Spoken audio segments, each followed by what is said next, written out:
Hello friends, स्वागत है आपका वीएस एजुकेशन चैनल पर। तो फ्रेंड्स, जैसा कि आप स्क्रीन पर देख रहे हैं कि 15 शिक्षा बोर्ड की तस्वीर, 6 राज्यों में रिजल्ट 2023 से बेहतर, 3 में बिगड़ रहा। 10वीं में केरल अव्वल, मध्य प्रदेश सबसे खराब। जहां 2 बोर्ड है वहां प्रतिस्पर्धी छात्र क्षमता घट रही है। तो फ्रेंड्स, यहाँ पर पूरी जो अपडेट है उसको अगर मैं आपको, आप न्यूज़ क्लिप को पूरा वीडियो को पॉज करके पढ़ सकते हैं। मैं मेनली यहाँ पर रिजल्ट की बात करूँगा कि यहाँ पर रिजल्ट कैसे कैसे आए हुए हैं और उसके क्या इम्पैक्ट पड़ रहे हैं। जैसे कि कुछ बातों पर अगर मैं आपका ध्यान आकर्षित करना चाहूँ, तो जैसे कि आप सभी को पता है कि जो दिल्ली यूनिवर्सिटी है वहाँ पर करीबन 4-5 साल पहले तक क्या होता था कि जो 12th क्लास का जो परसेंटेज होता था उसके बेसिस पे वहाँ पे एडमिशन होता था, चाहे वो आपका बीए हो, बीएससी हो, बीकॉम हो, है ना। तो वो उसके हिसाब से वहाँ पे एडमिशन होता था। लेकिन जब से ये सी यू टेट आ गया, मतलब सेंट्रल यूनिवर्सिटी जो टेट होता है उसके, वो जब से स्टार्ट हो गया, तो वहाँ पर एक एंट्रेंस एग्ज़ाम होता है। उस एंट्रेंस एग्ज़ाम को जो क्वालिफाई करते हैं, पूरी जो जितनी भी सेंट्रलाइज यूनिवर्सिटी हैं पूरे इंडिया में, तो टॉप रैंक के हिसाब से वो वहाँ पर उनको वहाँ पर एडमिशन मिलता है। तो पहले क्या था कि जैसे यहाँ पर ये बात लिखी भी हुई है, मैं आपको अगर बताऊँ कि केरला जो है वहाँ पर सबसे अच्छा रिजल्ट आता है हमेशा से। मैंने आपको पिछली वीडियो में भी बताया था कि जो केरला का रिजल्ट है वो 99% के आसपास रहता है, ठीक है। तो अब अगर उनका परसेंट इतना अच्छा रहेगा तो जाहिर सी बात है कि जो दिल्ली विश्वविद्यालय जैसी जगह हैं वहाँ पर जब परसेंट बेसिस पे होता था, तो बहुत सारे बच्चे केरल के आते थे पढ़ने के लिए। यहाँ पे ये बात लिखी भी हुई है, मैं आपको थोड़ा हाईलाइट कर देता हूँ। एक मिनट रुकिएगा। यहाँ पर लिखा हुआ, आप यहाँ पे पढ़ सकते हैं इसको। तो होता क्या था कि 500 से ज़्यादा बच्चे डीयू में पढ़ते थे, जैसे यहाँ पे लिखा है, मैं वो बात बता रहा हूँ। लेकिन जब से ये एंट्रेंस एग्ज़ाम हो गया तो वो संख्या घट के 20 से 25 हो गई है। उससे सीधा आप समझ सकते हैं कि जो परसेंटेज आते हैं वो सिर्फ आपको, मतलब अच्छे वहाँ पर रिजल्ट आने की वजह से वो चीज़ें होती हैं, लेकिन जो रियलिटी है कि जो एंट्रेंस एग्ज़ाम को क्वालिफाई करने वाली जो क्वालिटी होनी चाहिए बच्चों में, वो नहीं होती।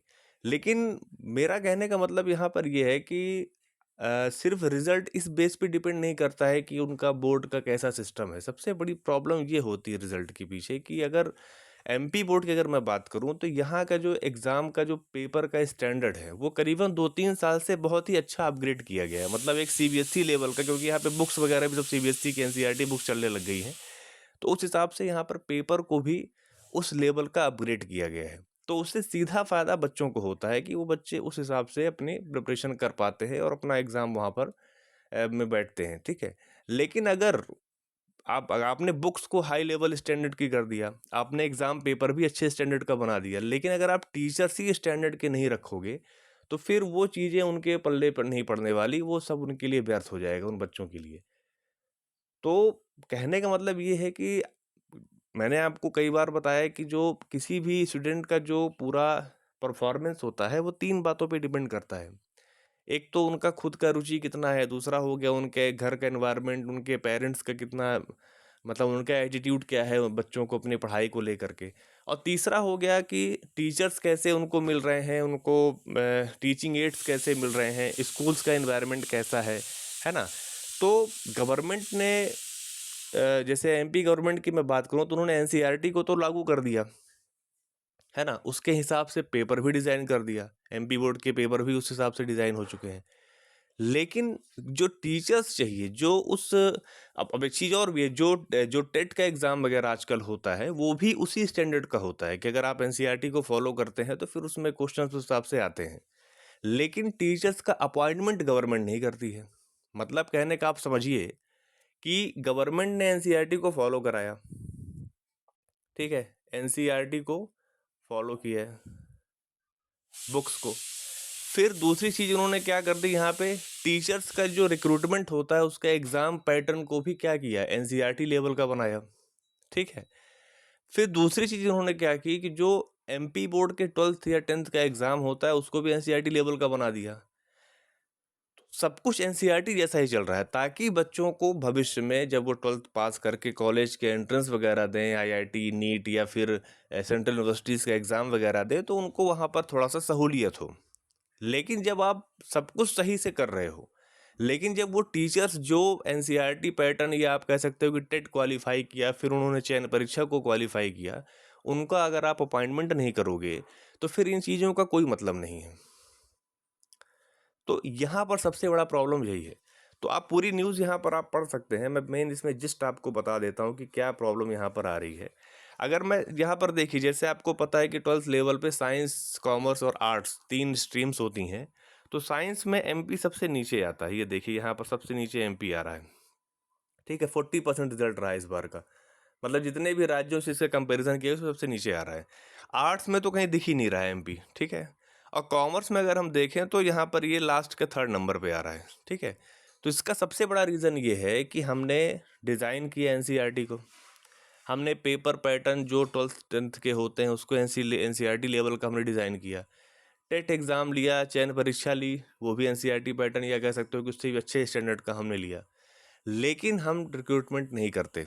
हम क्या करते हैं कि उन पदों को, मतलब वो या तो वो आरटीआई की जानकारी में नहीं आते हैं, या फिर गवर्नमेंट उन पे रिक्रूटमेंट नहीं करना चाहती है, या जो भी रीज़न रहा हो, यही कारण है कि यहाँ पर ये चीज़ें देखने को मिल रही हैं।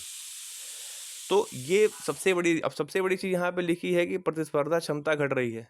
अब सीधी सी बात ये है कि अगर आप सब कुछ अच्छे स्टैंडर्ड का करोगे, लेकिन अगर आप बच्चों को गाइडलाइन देने वाला ही नहीं रहेगा, तो ऑब्वियसली वो कंपटीशन को क्या करेंगे, क्रैक नहीं कर पाएंगे। और उसके चलते क्या होगा, तमाम दिक्कतें आएंगी। तो अभी कल के मैंने एक न्यूज़ बताया था।